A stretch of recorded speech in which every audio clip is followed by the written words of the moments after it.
लिखा गया tan a plus B बराबर जो दिया गया है वह जो है करनी में 3 है और tan a माइनस बी जो दिया गया है 1/करनी में 3 है। और a प्लस बी का मान क्या आएगा तो 0 से बड़ा आना चाहिए और 90 अंश से छोटा और 90 अंश का क्या आना चाहिए बराबर आना चाहिए। और यहाँ पर एक और शर्त दिया गया कि a का मान जो है b से बड़ा आना चाहिए। a का मान किससे b से बड़ा होना चाहिए। तो a और b का मान ज्ञात कीजिए। तो यहाँ पर a और b का मान इसमें पूछा जा रहा है कि a और b का मान इसमें क्या होगा। तो यहाँ पर दिया गया है जो उसको पहले नोट कर लेंगे। तो यहाँ लिखेंगे हल और हल में लिखेंगे यहाँ पर क्या दिया गया है तो tan a प्लस बी बराबर क्या दिया गया है तो करनी में क्या है 3 दिया गया है।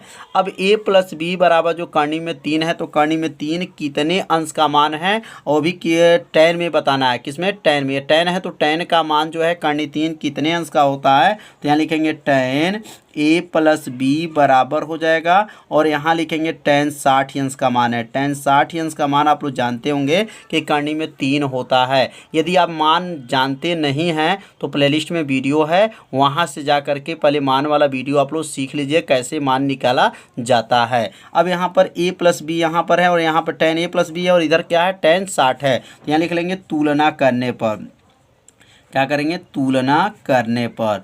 अब यहाँ तुलना जब करेंगे तो a प्लस बी जो है कितने के बराबर होगा तो a प्लस बी जो है 60 अंश के बराबर होगा। तो क्या लिखेंगे a प्लस बी बराबर क्या हो जाएगा 60 अंश हो जाएगा और ये बन जाएगा समीकरण नंबर 1 हो जाएगा। मतलब जब तुलना करते हैं तो tan और इस tan को क्या करते हैं छोड़ देते हैं और a प्लस बी जो है कितने के बराबर हो जाता है 60 अंश के बराबर हो जाता है। अब इसमें दूसरा जो मान दिया गया tan a माइनस बी का मान दिया गया है तो यहाँ लिखेंगे tan a माइनस बी बराबर क्या दिया गया है तो tan a माइनस बी का मान है 1 जो है करनी में 3 दिया गया है।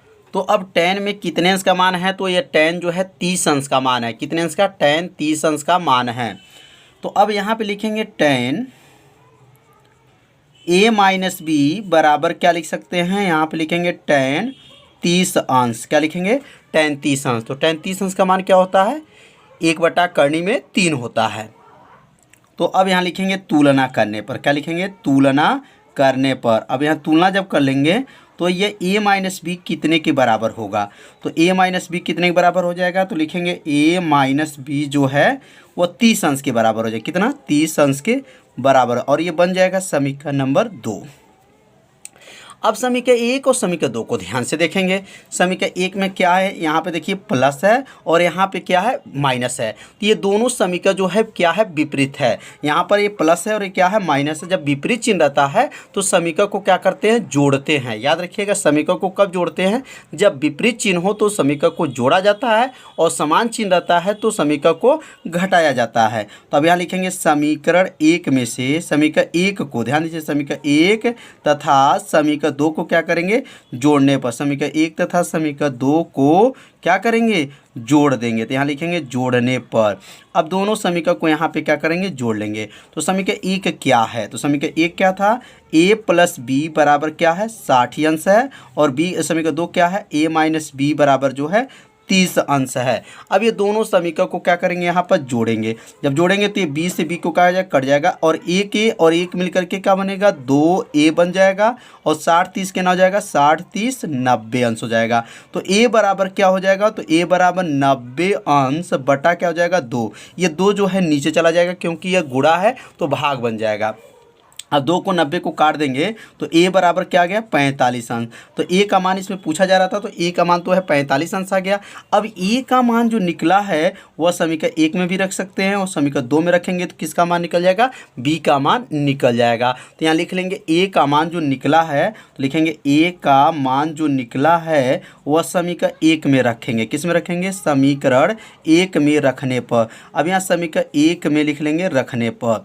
तो अब समीकरण 1 क्या है तो समीकरण 1 आप लोग देखे होंगे ऊपर बना है a प्लस बी था क्या था a प्लस क्या था b था और a प्लस बी कितने के बराबर था 60 अंश के बराबर था। अब a का मान कितना आया है तो a का मान यहाँ लिखेंगे 45 अंश और यहाँ लिखेंगे b बराबर क्या हो जाएगा 60 अंश आ जाएगा। अब 45 को क्या कर लेंगे पक्षांतर कर लेंगे तो b बराबर क्या हो जाएगा 60 माइनस जो है 45 अंश हो जाएगा। अब 60 में से 45 को क्या करेंगे, घटा देंगे। तो 60 में से जब 45 घट जाएगा तो b का मान कितना आ जाएगा, 15 अंश आ जाएगा। तो अब यहाँ पे देखेंगे क्या a का मान जो निकला है क्या वो b से बड़ा है कि नहीं है।